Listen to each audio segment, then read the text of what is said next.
Let's talk anime. Hello and welcome to Brandon's Discuss Anime, a 15 plus Reckless Amoeba podcast. I am your host, Brandon Horvath, and with me are my co-hosts, Brandon Falinger. Yes, hello. I am here. Also with us, Ryan Stokely. I'm also here. Hi. So, this time around, I don't have much to say on my end of the discussion. Brandon, Ryan, anything from you? Oh boy, do we get to see the actual kaijus fighting. Kaiju's fighting. Apple versus Epic. Oh. Oh. Because to us, this shit isn't gonna, matter at all. I forget, did we discuss this the last time? We did. So there's been new developments in this thing, including the fact that, we've learned two things. A, Apple's tried to, or not Apple, Epic has tried to put an injunction in and be like, hey, while this whole court is deliberating shit, can we put Fortnite back up on the store? On the Apple store? Is that cool? Is that cool while we're waiting for this shit to be figured out? Judge says, fuck off, you planned this. No. You literally released a mocking commercial, within a day of announcing this. Yeah. This was completely planned and you brought this on yourself. And then we also found out about 60% of Fortnite's player base is on an iDevice of some sort. Oh, wow. So that means that since this thing's going to drag out for a while, they're looking at some severe income lag. Yeah. They are losing out on a shit ton of their money. Idiots. Don't get me wrong. Apple's a fucking monster with their whole, high-walled garden of you can't get in or put any kind of shit on this device. But, Epic's kind of looking to do the same shit. Yeah. With their, exclusives on PC platforms. Mm-hmm. It is one of the most hypocritical things I've ever seen. Yeah. And then still try to claim they're doing it for, the good of the gamers. Yeah, I don't get it. I don't understand that. But... I don't. It's a fucking mess, man. Oh. I've also picked up Fire Emblem Three Houses again. Apparently, when I left off, I was literally one battle away from finishing the one route in the story mode. So I finished that, and I've started my second playthrough. Unknowingly to me, I did not realize there was a New Game Plus, so I started a new save file partway through to relearn things before I went back to finish the first battle. So I'm just like, fuck it, I'll do everything with this, and if I really need to, I'll finish that first route I played again on this just to 100% complete the save file. But I enjoyed the story. There's a lot missing in the Blue Lions playthrough. There's a lot of gaps I don't have, and I don't know if that's just from not being closely related to some of the characters or having a high enough social link with them, or if it's no, you need to go through the other side of the stories to get this shit. I know that's the case for one of the routes. I don't know if that's the case for the other two remaining routes that I haven't done. Other than that, just going through Runeterra, having some fun there. Yeah, I've just been playing Runeterra and Rainbow Six Siege. That's about it. Mm-hmm. Well, there's also Witcher 3 I've still been going through. I haven't finished that yet. But that's nice. Since I picked up Three Houses again, I'm just kind of Witcher can wait a little bit. I'm kind of hooked on this now. Mm-hmm. I can't wait till I'm done with Witcher 3, because then it's just going to be I can move on with my life and do other shit. Such a long game. It is. I feel like I'm at I've got to be at least somewhere in the middle of it, because I just finished, I'm in Skellige, but I have been doing a shit ton of side quests, so I am severely over-leveled for the main quest. Okay. I think the main quest ended in that area at level 18 or something, and I'm almost level 30. No, I'm level 27. I haven't unlocked the next two slots yet. Yeah, I'm level 27. So I'm 10 levels higher than I probably should be for this area. Damn. That being said, there's still some high level monsters in here in certain areas that I cannot beat on my own still. Mhm. So you're meant to come back at some point. But I'm clearing up most, if not all, of the side quests that are available. That's the main thing for me. Anything I can do at this level, I'm clearing. And then I'm Yeah. moving on to whatever the next section is meant to be. Oh, I know. I did that already. That's right. I finally got to Kaer Morhen. That's the area I'm at now. Is finishing up Kaer Morhen. Okay. Yeah. I'd literally just gotten there. So yeah, I'm wrong. I'm at Kaer Morhen, and now it's time to like figure out what the shit to do now with my like deformed, cursed baby child that's fucked as hell. Yeah. I think that was like I did that mission, and that was as far as I got. Yeah. Which I mean is really good, but I just haven't played it since. Hmm. Oh, I Yeah. did remember that there was one thing that I wanted to bring up. Ichiro Oda, the One Piece guy, he says it will be ending in 4 or 5 years. Wow. I'm curious how many arcs are going to be in there because I feel like they're still in Wano. Last I saw, And and Wano's been going on for like 2 years. I wait.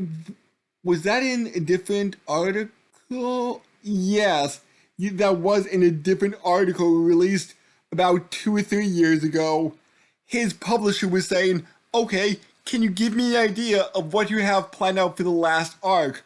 The explanation took 7 hours. Holy shit!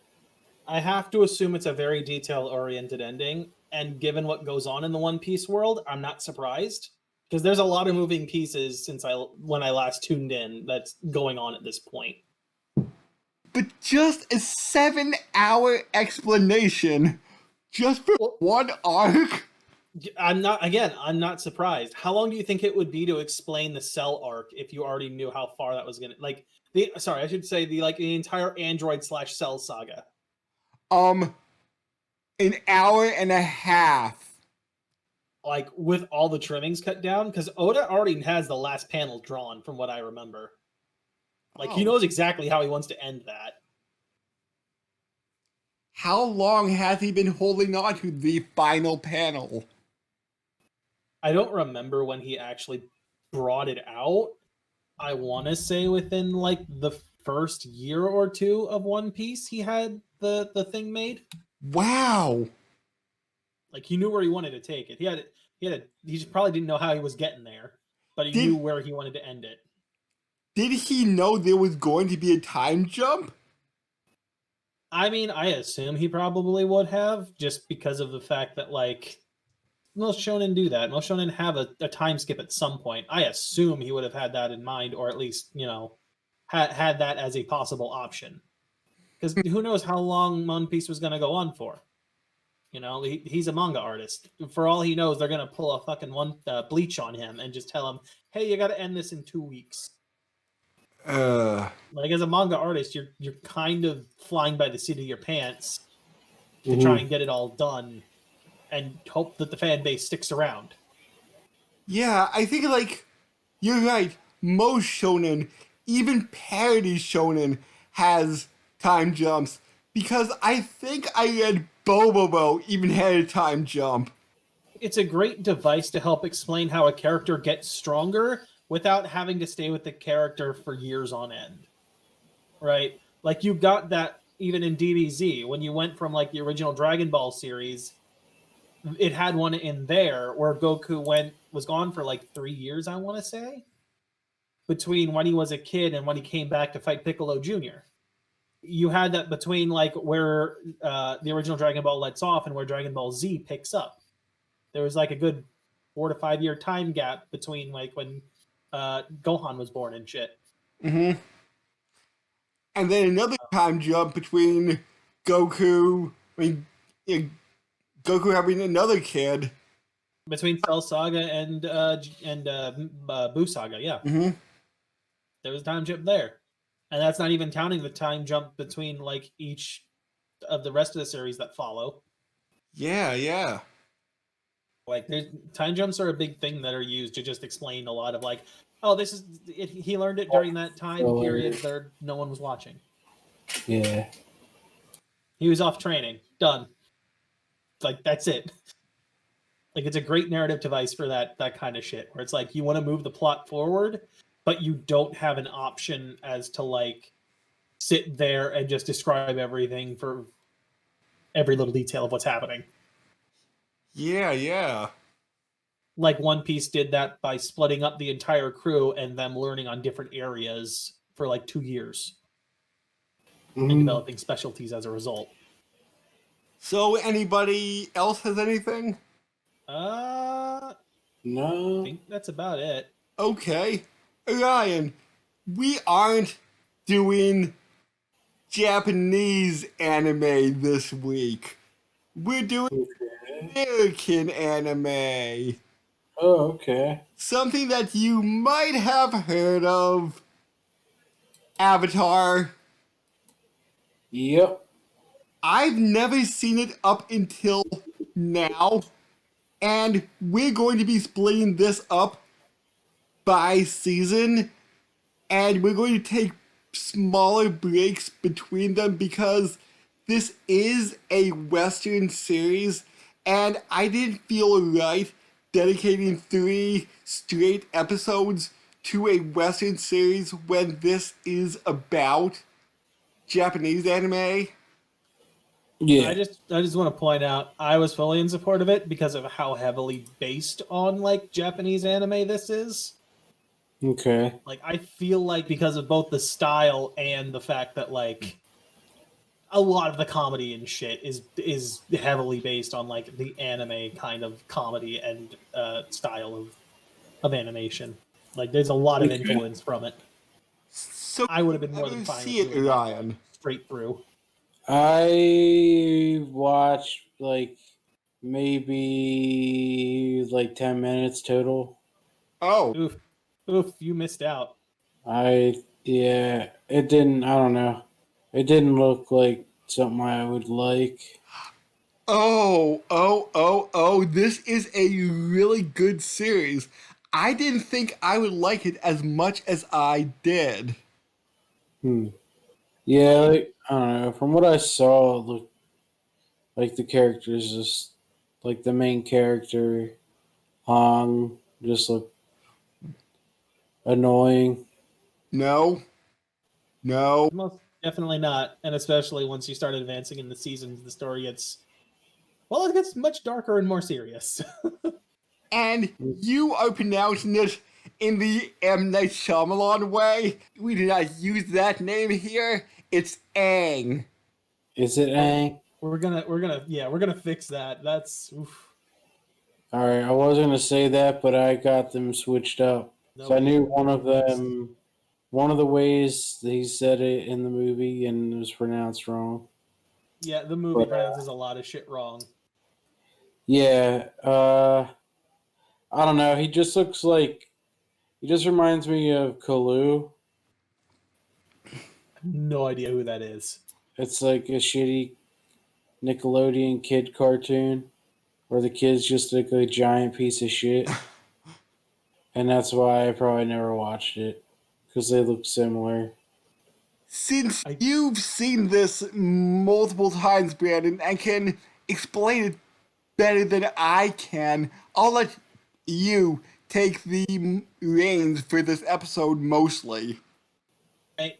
So the basic idea is we got 4 nations, each one representing an element: earth, water, air, fire.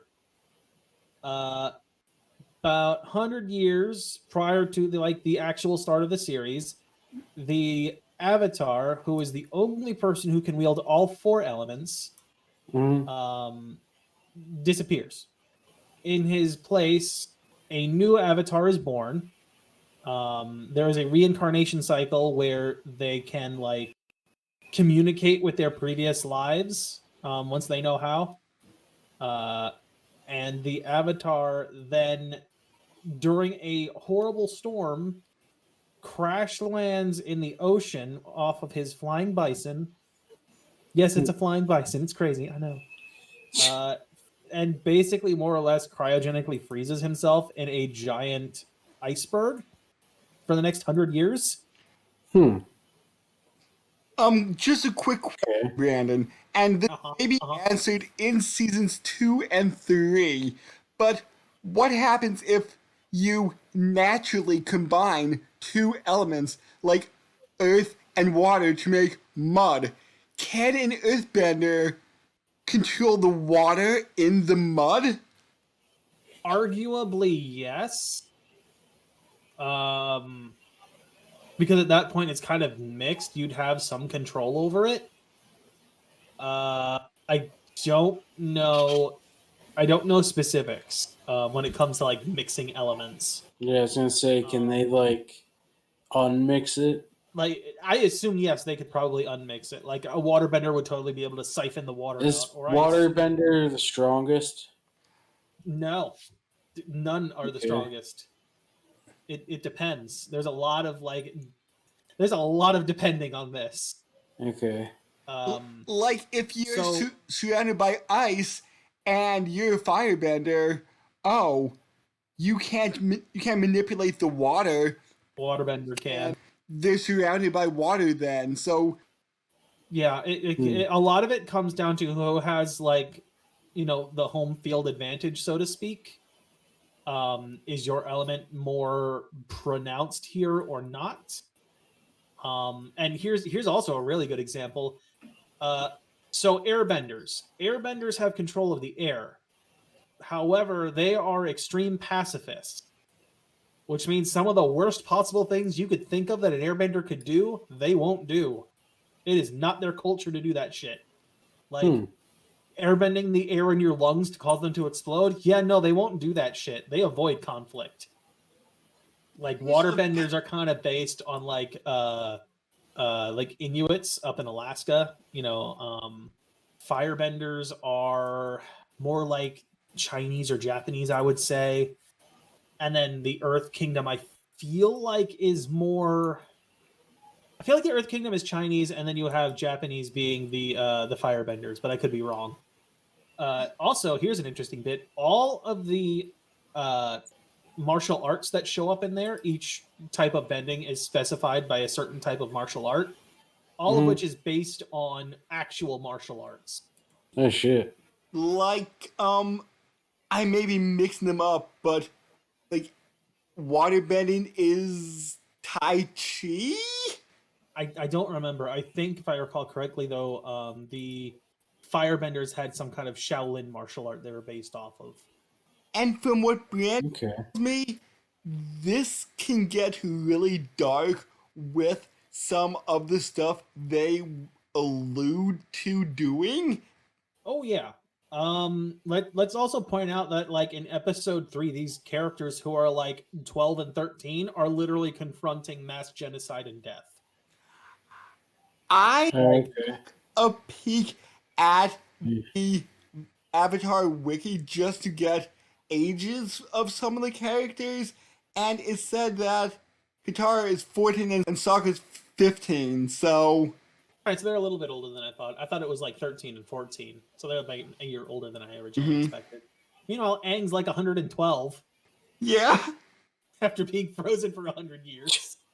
So the main goal is for Aang to start learning all 4 elements. He already has a pretty good understanding and grasp on airbending. Book 1 or season 1 is to find a waterbender. Book 2 is an earthbender. Book 3 is a firebender. I should also a lot of it is like going around to different areas, learning the cultures of these people, and learning both from them and a lot of it is like exchanging shit, learning from them, and then learning, and then teaching them stuff. Like you find a bunch of different people during this. What happened about 100 years ago is the Fire Nation decided that the entirety of the world needed to join with them, and so launched a surprise war and eradicated all of the airbenders except for Aang, who accidentally froze himself, essentially, for 100 years, after having like a fight with his teacher and like running away. So, like, the third episode is him coming back to his home and seeing all of the dead skeletons.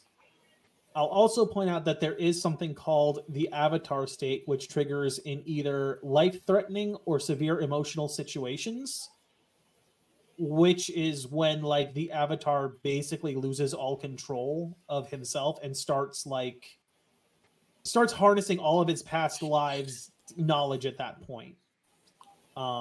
It is very much like a self-defense mechanism that's built into what the avatar is. It's the reason Aang managed to freeze himself inside of a giant iceberg, for example. Mm-hmm. Let's also point out that there's plenty of comedy in here, thanks to Sokka, for the most part. Yes, Sokka starts off as a piece of shit who's very misogynistic and full of himself. Like, girls can't fight. They're little weak women. They can't do shit. Only by, like, episode 4 or 5 to get his ass handed to him by a woman. I loved all the comedy in this because some of the voice actors in here are wonderful in their performances. Mm-hmm. Like, what was it? There was a fortune teller episode where, the fortune teller said to Sokka, "Oh, hey, you're gonna call yourself a bunch of misery." He comes out of there being like, "She doesn't know shit." Kicks a rock deflects itself off of a sign and beams him right back in the head. Like, and getting 15 plus here, but was there a masturbation joke in there? Which one? In the fortune teller episode, because Katara's getting her fortune read, and Aang kind of has a crush on her. Oh, yes, there was. That was snuck in there. Okay, because Aang says, like, I have to go to the bathroom. Like, sneaks in, listens to Katara's fortune, comes back into the room smiling, and Sokka says, "Seems like somebody had a good bathroom break." Like, I'm pretty sure that was what was the intended joke there, yes. Like, there's an episode where, like, Katara and Sokka get sick, and the only cure is sucking on frozen frogs. What the fuck? Like, well, they're both delirious with fever, too. So, like, Aang ends up getting the frogs and just shoving them into their mouths. They're sucking on it, and Sokka's just like, "Man, this is really good." Oh, God. There's a lot of misadventure. Like, the interesting bit about this is that there's a lot of misadventures where you could just kind of, like, skip around and you don't need to see them in order exactly. Like, there's a couple of key ones, but otherwise it could almost be in any order. Okay. And you've seen episodes of Samurai Jack, haven't you, Ryan? Yeah, I've watched that series a lot. Aku's voice actor plays the uncle of the main villain.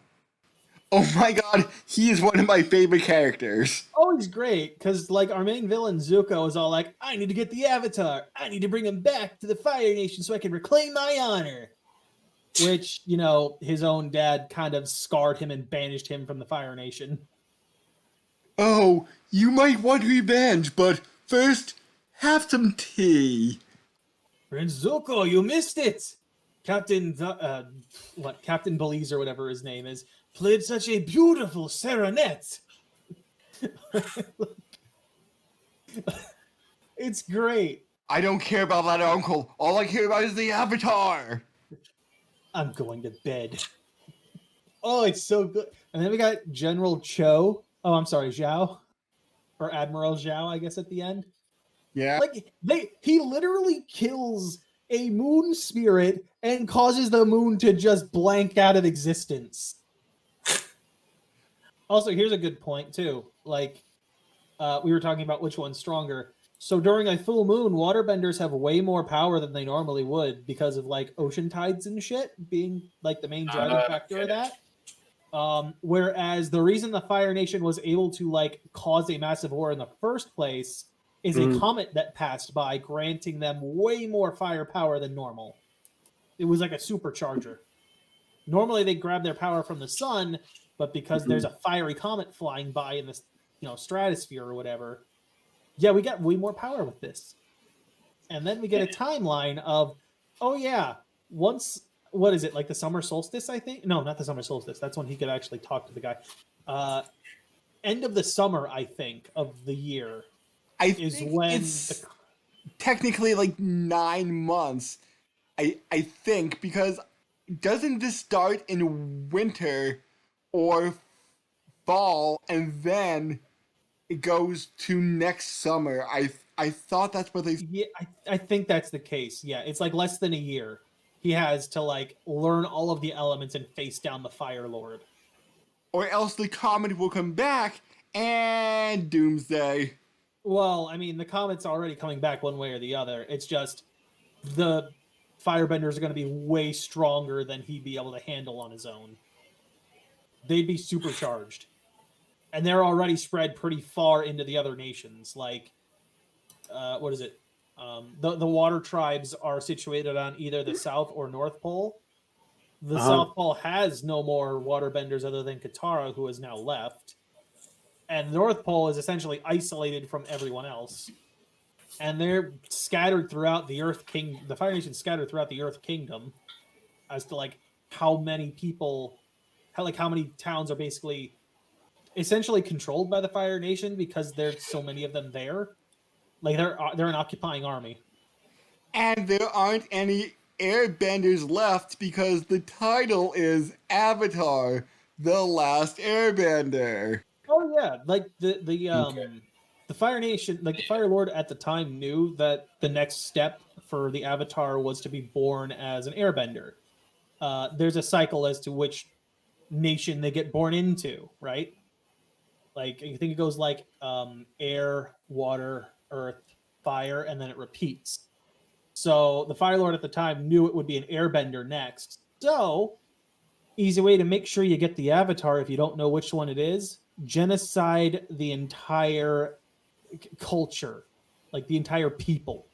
Just genocide all of them. Damn. And that's what they did. Every single Airbender is dead except for the one guy who ran off and froze himself in an iceberg for 100 years. Yeah. Yeah, that's freaking nuts. Fun times. Yeah.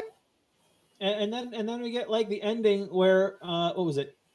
Oh no, there's also one where he goes to the spirit world and we get to meet a spirit in the spirit world that has stolen people's faces. Like you go there and if you show any emotion on your face, it's gone. No face. You're blank. You're Slender Man, basically. Yeah, we're kind of bouncing around events in. It's true. We're not like I said. There's not a clear order to this that really needs to be followed. Most of it you could take in any order other than like the first and last couple of episodes. Mm-hmm. I think that changes though. Like once you start getting into season 2 and 3, Mm-hmm. How many there's episodes? a lot more like multi-parters. How many episodes per season? 20, except the final season has 21. Okay. So we'll be coming back and talking about the other 2 seasons later on, but I really, really love this. Although I'm familiar with the 4th member that shows up in season 2, and I'm kind of disappointed she wasn't in season 1. Yeah, for some reason I thought it was it was hinted at in season 1 to her identity, but I guess it's like early season 2 where that comes into play. There's also a lot more variations on how some of the bending practices can be done. Like you see a little bit of it when you see a waterbender starting to mess around with like ice and shit. Yeah. There's a lot more.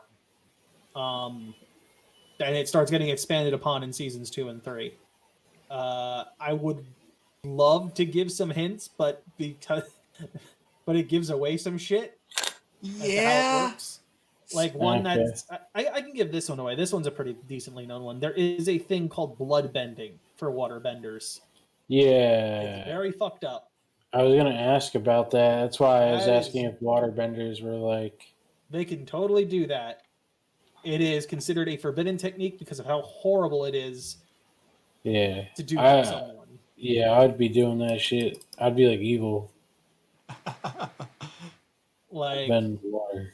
there is some more advanced shit that firebenders have. Same with earthbenders, same with waterbenders.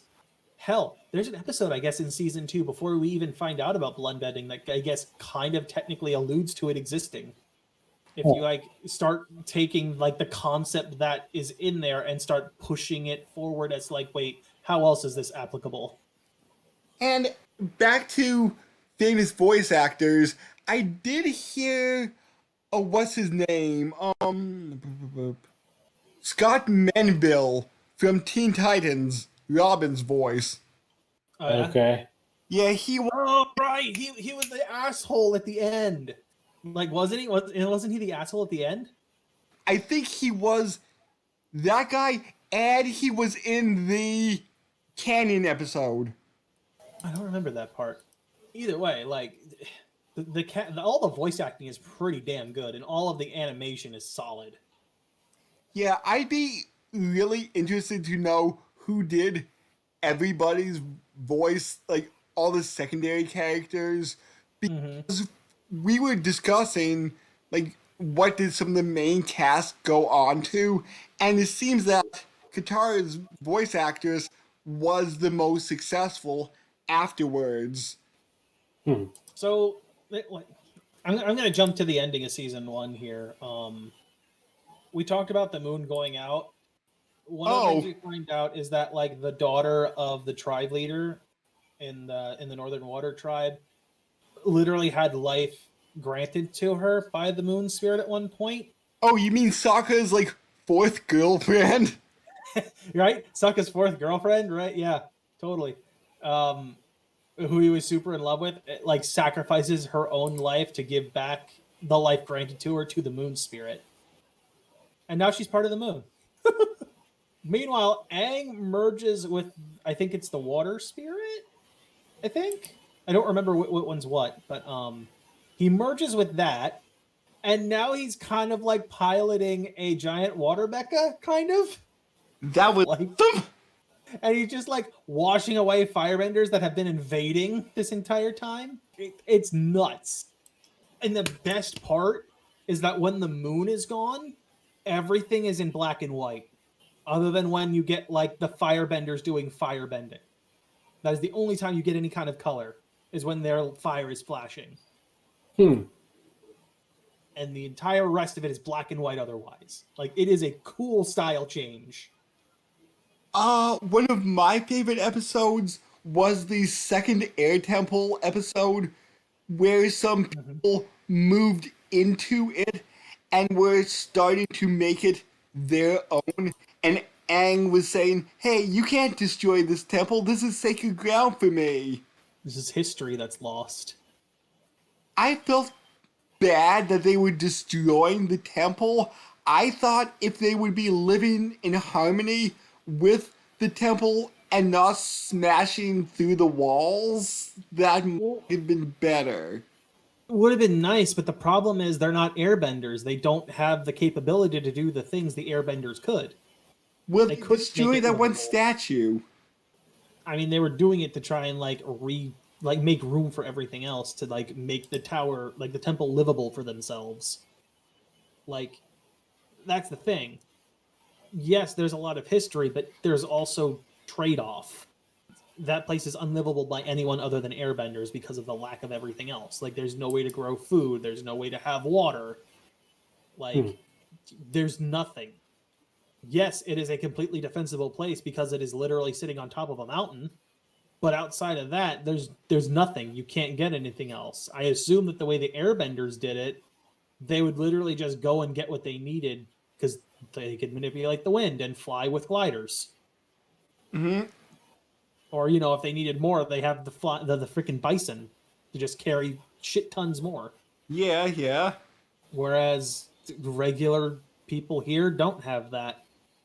They moved in thinking it was a safe haven and started building to try and protect what they had. And then the one guy makes a deal with the Fire Nation. Well, I mean, it was either that or literally be annihilated. Yeah. And now, the Fire Nation has a hot air balloon. Although that was also a really good episode because it showed off Sokka not being, like, It showed off Sokka's good qualities. Like, he's a good tactician. Like, he's not dumb. He's smart. Although he comes across as dumb on several occasions. Oh, he is socially inept as shit. But when it comes to like ideas, like there is an odorless like room full of natural gas that nobody can figure out where it's coming from. All of a sudden, Sokka's got the idea of throw a bunch of rotten eggs in there and you'll know where there's a leak because you'll smell the rotten eggs. That's gross. Gross, but it works. It's like sulfur, I guess, because Yeah. of okay. It'll get the smell across and you'll know where that natural gas is leaking from. Because otherwise, the entire temple's built on essentially a bomb. One spark and the whole thing goes boom. Like there is a lot going on here and a lot of depth in this. That it's really really good. The storytelling's like excellent. The animation's amazing. Like it does the one thing that anime tends to be afraid to do. It like breaks the shapes. Like where you have an anime face, you'll never see like the lips really extend beyond the face itself. You'll never see the eyes get like, unnaturally large. Or at least I should say unnaturally for an anime character's face large. Okay. This series tends to take animation in a way where it's like, no, your mouth can get as wide as we need it to be super expressive and expand past where your jawline is. Like your eyes can get massive and like have the puppy dog look. Like it's not afraid to like pull Western style animation like techniques into what is more or less an anime frame. Yeah, and from what you say, and I've seen it up to season 3, that Avatar and Ruby have the same storytelling style, and I could kind of see it, but not fully from How far did you get into Ruby? up to season 3. It's season 4 and on where you start really seeing the Avatar poke out. Oh, okay. That's what my understanding is. Because like, you get a sneak peek at the start, and it's like, oh, there are 4 kingdoms. And the setup to that very first episode is very similar to the same setup Avatar used in its first episode. Yeah, because you've never seen Ruby at all. I've seen the first season. I was turned off by the whole schoolgirl thing. Like, it really rubbed me the wrong way. And maybe it was just a timing thing, because they had been seeing a lot of that shit lately at that point. Maybe it was also the voice acting not being super great in the first season. Yeah, I feel that it gets better once everybody hits their stride. Well, I mean, yeah, they're getting used to the positions. I assume that they would get better as they get more accustomed to being those characters. Nora, best girl. Well, I mean, and that's the thing, right? Like, I don't want to get on like a Ruby shit list here, because I mean, I personally don't like it, and maybe that's just because season 1 turned me off at a bad time. I heard the last thing I heard about Ruby was like the best thing was like the end of season 3 where characters were just dying left and right. And that was the best part of the entire series and has yet to ever match that. Yeah, season 3 has like 2 main character deaths. Well, let me ask you this. You saw up to season 3, then let me ask this. What is the actual plot? Like, what is the main plot going on in the world of Ruby? Up. Because from what I understand, every time it's ever brought up, the characters say, oh, we don't know. Up to season 3, there isn't much of a plot, because at the end of season 3, it seems that, oh, this isn't going where we're going, but it seems that this, oh, I think her name's Cinder, yeah, she and her henchmen are working with this somewhat terrorist group called the White Fang, and it's all very mysterious with... So let me I'm sorry, I'm interrupting you here. Let me ask you this. Do you know what the White Fang is? Because based on what I understand, it's a really fucked up situation. I know that they're what was the term? Faunas, which are like Uh-huh. half human, half animal, who want to rebel against human society because humans treat them like crap.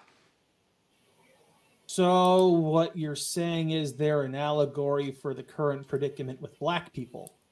Maybe. But then again, I've heard things change as the season goes on because I've heard seasons 1, 2, and 3 are part of their own arc, and then 4, 5, and 6 are part of their own arc. So I know we find out Cinder is taking commands from somebody else above her when seasons 1 through 3 we were led to believe she was the mastermind. So how many puppets are we going to have here? Is this going to be a Naruto puppet after puppet after puppet theme going on? I really need to watch more of Ruby. There's problems with Ruby, and I did watch a video that kind of outlined a lot of them, and it's not the animation, although there are some minor technical issues there that were shown. It's the story. And apparently there was a lot of points. God, we're getting on such a goddamn tangent here, but my point is there's a lot of times where they fucking forget things. Like, let's see here. When was the last time Ruby talked about the fact that she literally built that weapon of hers? Yeah.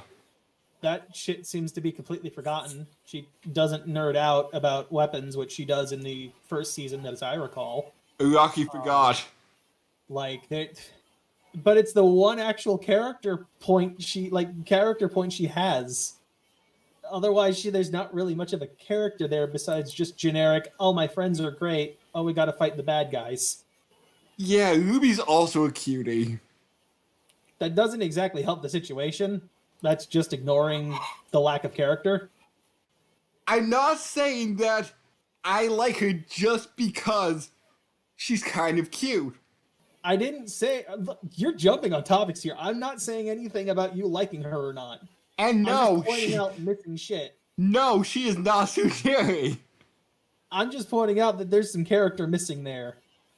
I've never said the designs don't look cool, although I will say I feel like they started running out of ideas when everything just became like either this weapon or a gun. Actually, most weapons have a secondary option as a gun. Which is what's kind of gets boring in my mind, because it's just a gun also. Like, there's other options besides gun as a secondary setting. Kind of like elemental bending as an avatar. You could have had, like, the whip sword that Ivy has in Soul Calibur, for example. Anyway, yes, we're off topic completely. And I'm the water inviting people to whip. shit on me. I know, because people love Ruby. I don't. Or the water whip that Katari tends to do, and Aang is such a master at, even though it was his first minute doing it. I mean, to be fair, he's mastered the elements how many times in his previous lives? Yeah, so it's all about remembering them. Well, he specifically does not have that memory. However, the soul does. Meanwhile, he gets to talk about his previous avatar people. Like his previous lives. Like Avatar Roku. And it's not necessarily always male, because Oh no, like it jumps around. There is a previous avatar before Roku. I forget if it's the one immediately before him or some other part like prior. There is Avatar Kyoshi that we learn about, who was a female. And But you will talk to. And we'll talk to Kyoshi at some point. I will tell you that. That's free. And his successor in the not that good, from what you tell me, sequel series. Yeah, of course, not great. We'll probably get to that at some point.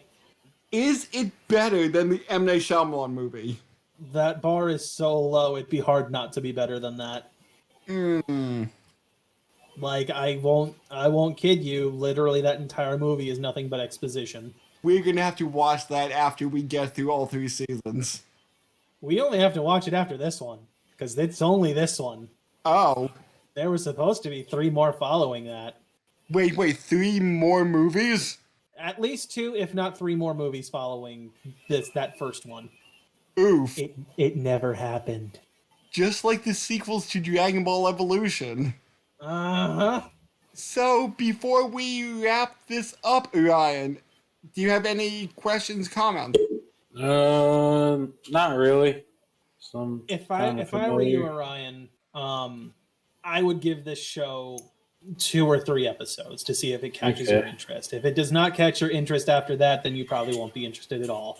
Okay. And if you do watch it, I would suggest only watching it in time with our reviews because we're only going to take like a 2 month break before we cover season 2 and then another 2 months season 3. So I think by like early next year, we're planning on having this done. yeah. I think that's the idea, if I recall correctly, or like end of this year, one of the two. Mm-hmm. Oh, and speaking about break, Okay. we'll be taking a 2 or 3 week break, a little bit longer than what we usually do, since this is almost every other week. Real life gets in the way sometimes. Most of the time lately. Yeah. We'll be coming Unfortunately. back around. We're going to be coming back around October 4th for some spooky Halloween stuff. Ooh, spook. Spoopy. I really can't say what it is and give a good teaser because Neither can I. I don't remember. yeah, One, I don't remember which one it is. B, neither of which I've actually seen myself. I've only heard like hearsay about it. yeah. So hope. Is it Party Time? Is that the one, or is that like the second one? I'm sorry. What? Is it Party Time, or is that the one after this? Oh, it will be party time. Okay, so it is Party Time. Got it. Cool. Oh yeah. So come back for Brandon's Discuss Anime Season 6. Although season numbers really don't matter. And season 6 gonna be fucking what? I would consider season 6 the next year. But hey, however you want to try and count this insanity that we do. Yeah. I manage the YouTube channel, so if this is season 5 finale, whatever. So, Like, it's so bad at keeping track of our own shit like this. It's so terrible. We can't count. catch everybody in season 6. Or 5. Bye. Bye.